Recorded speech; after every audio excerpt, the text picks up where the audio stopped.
Abdulloh domla ahli sunna val jamoani bugungi kundagi peshqadam ulamolaridan. Bu kishini Alloh subhanahu va taolo bu ummatga ne'mat qilib bergan. Bu odamni bilmagan musulmon ko'r bo'ladi. Bu odam qilgan xizmatni 40 millionlik o'zbek musulmonlariga, o'zbek zabon musulmonlariga qilgan xizmatini boshqa odamning umri yetarli darajada qila olmaydi. Alloh taolo bu kishiga barakot berdi.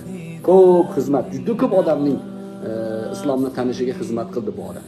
Shuni endi ya'ni mashhur bo'lib ketganligi uchun, qilgan jinoyatiga mana shu domlani eshityapman degani uchun biroz yomonotliq bo'lishlikka sabab bo'lib qoldi boshida. Lekin inshaalloh hozir ancha o'rniga tushdi.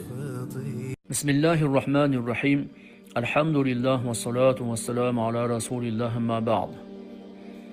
Qirg'izistonlik Abdulloh domla hozirgi kundagi internet sahifasida